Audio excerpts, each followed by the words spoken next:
Hello friends, my name is Elicia Nademin. I am author of the book Don't Be a Stranger and Don't Be a Stranger to Grief. Many of you are familiar with my books. Those who are not, my first book, Don't Be a Stranger, is on connecting with strangers. That can be used for so many different things in life, whether it's simply wanting to be more disarming when you're out and about in your environment, being more approachable, being somebody that's seen as friendly and that welcomes opportunities for connection. It could be used for interviewing skills, for dating, for romance, for making friends, or simply for having more fun in life. Don't Be a Stranger to Grief is all about connecting with the self through writing a letter to yourself called a Release with Love letter. It can be used for any topics of coping with loss or grief. You know, interestingly, some people will often say to me, oh, thankfully I haven't had to deal with that yet. And they're thinking about death. They're thinking about losing someone to death. The reality is, if you stop and think about it, we've all dealt with loss in some capacity. It could be loss of a dream, loss of a life we thought we would have, loss of a relationship, loss of a strength that we thought we had, or perhaps our youth. Gosh, anything and everything could be considered loss. And so healing with loss, making purpose of our pain, helps us to move forward in a more graceful way in our lives, helps us to navigate relationships easier and in a more fulfilling way. And that's relationships with others as much as it is with ourselves. So that said, my intentions in writing Don't Be a Stranger to Grief are all about wanting to get the message out about an intervention that I created in session some 10 years ago, working with patients. I'm a psychologist by day. I'm a Rodan and Fields consultant by everything else, whatever you want to call my outside of work hours. So much of my life has revolved around my identity and my business. Many of you who have known me for years or who've seen my videos before, you know that my sweet little companion, Kaylee, who's my 16-year-old Chihuahua, I lost her actually a few weeks after I published this book. So that's been hard. That's been definitely a huge loss in my life. She was a source of my identity in ways that I didn't realize until I lost her. She was definitely my little shadow in life. You've seen her as my companion across so many different spectrums. And so it was a huge, huge loss. And I've really had to redefine, and will continue to be redefining probably for months, if not years to come, what my life is like without her in it, right? And so I miss having her as my little counterpart on my lap while I record my videos. So that said, I actually immediately kicked into implementing the things that I put in the book, the suggestions for how do we heal? What are ways to make, to have our pain converted into purpose? I started to do the things that I suggested in the book. I wrote myself a Release with Love letter actually the night before I lost her, that I published on social media for anybody that want to take a look over there. But I thought what I wanted to do is I wanted to pop on here and just quickly walk you through how simple it can be to write a Release with Love letter. Notice I said simple, not easy, because the feelings that may come up and the feelings that you're going to want to reframe as you write it are not easy. It can be very complex and multi-layered. So that said, I just want to show you the process. I wanted to get this up on the big screen so I could share screens and show you actually on screen how to do this, and I am just not tech savvy enough. So what I'll direct you to is in the book. If you grab a copy of my book, let's see, it's in the appendix section, page 64 and 65. It's a tiny little book. Really, the first third of this book is on why Release with Love, why talk about, think about, write about your grief? Why look at something that's so uncomfortable, right? And it speaks to the why, the healing, and because we don't want to carry our unhealed pain to the other parts of our lives and forward. And then the second half of the book is actually a whole bunch of examples of letters. People who so courageously and graciously allowed me the permission to include some of their letters in the book. And then just a wrap up. So it's a very quick and easy read in the sense of just walking you through how to do the Release with Love letters on your own without sitting in my office.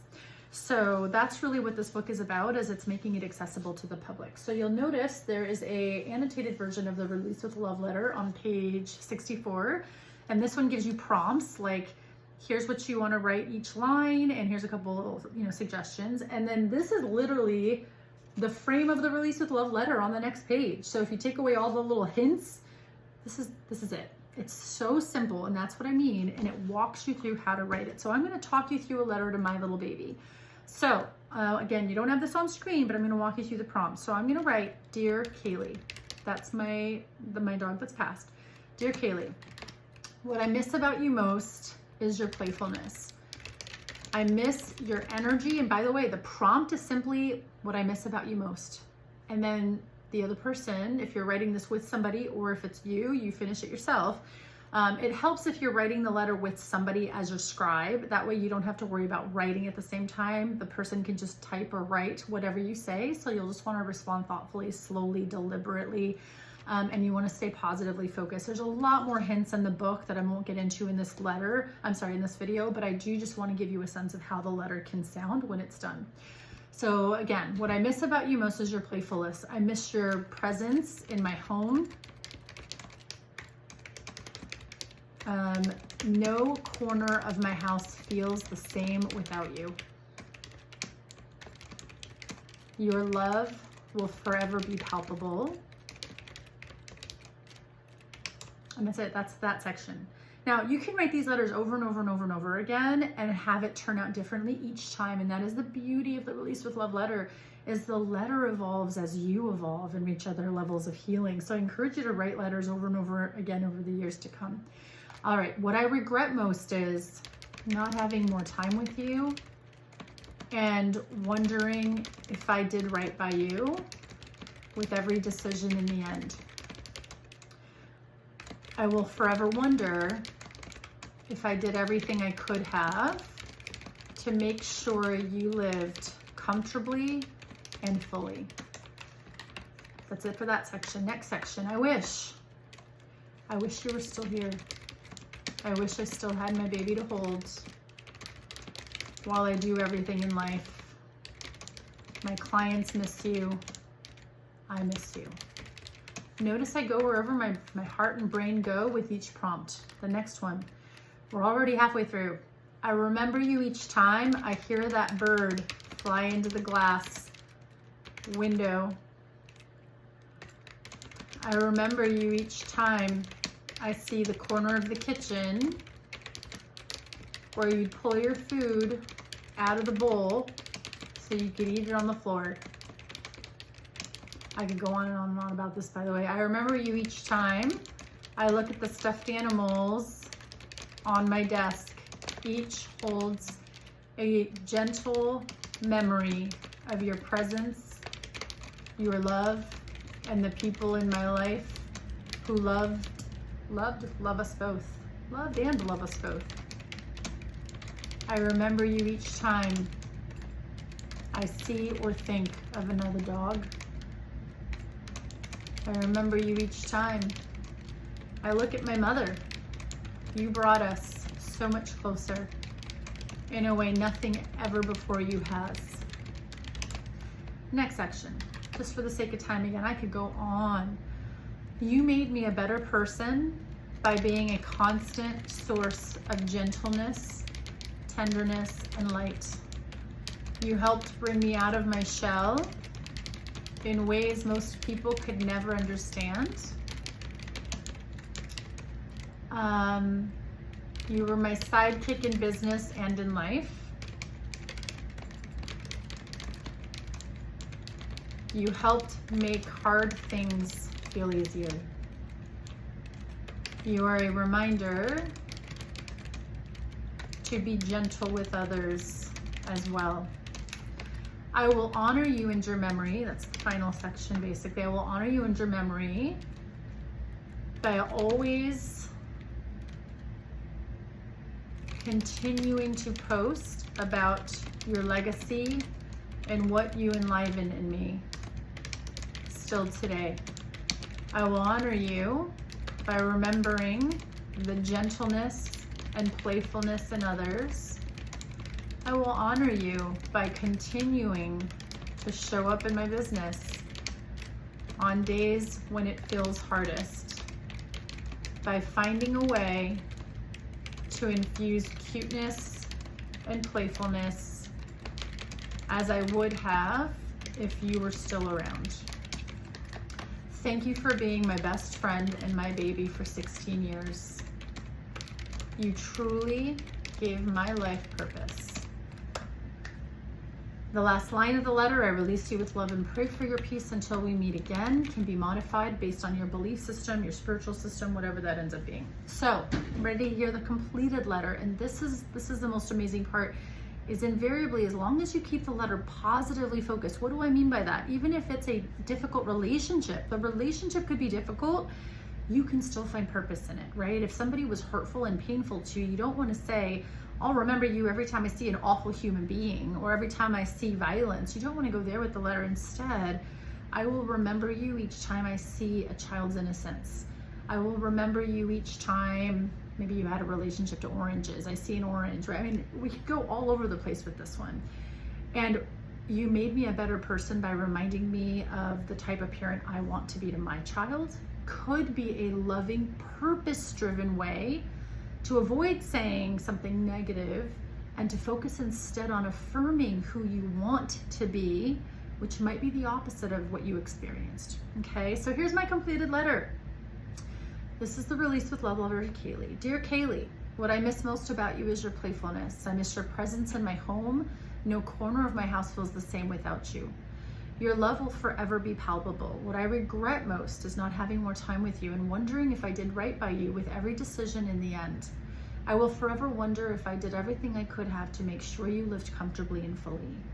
I wish you were still here. I wish I still had my baby to hold while I do everything in my life. My clients miss you. I miss you. I remember you each time I hear that bird fly into the glass window.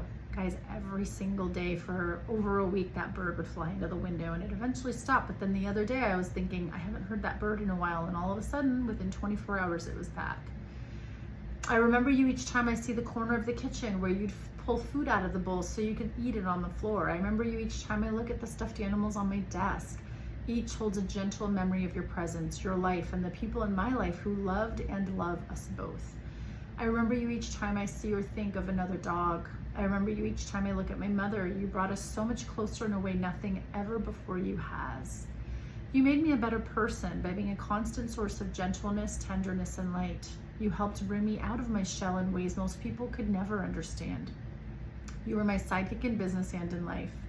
You helped make hard things feel easier. You are a reminder to be gentle with others as well.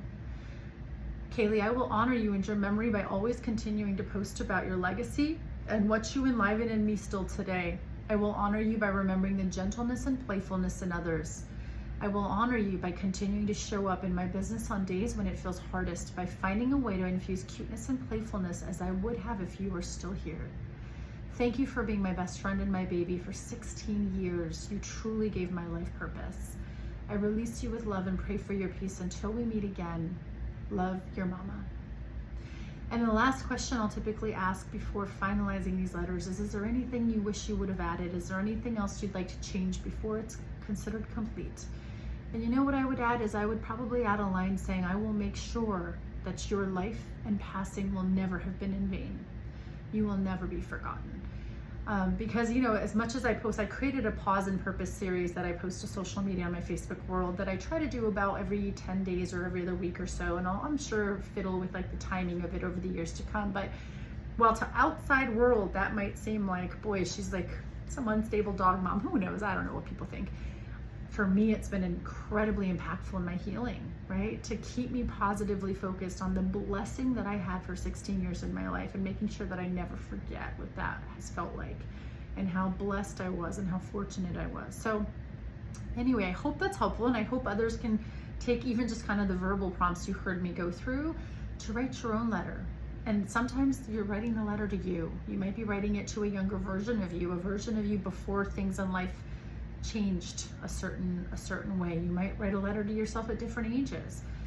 What I can tell you is for every letter written, you're moving closer toward catharsis and healing and your own personal evolution in a way that can't be explained in words. And often when I write these letters with my clients, they'll write and they'll get tearful and they'll say, wow, that was amazing and thank you for doing that. And it's like, no, we did that. This was your work. All I did was just kind of guide you. So again, don't be a stranger to grief. If you do decide to check it out, I hope you'll leave a review. I would love to know how the book impacts you, and I would love to hear that the book is helping other people come to some sense of peace and to come to terms with the feelings of loss that accompany so many of the changes in life. All right, bye everybody.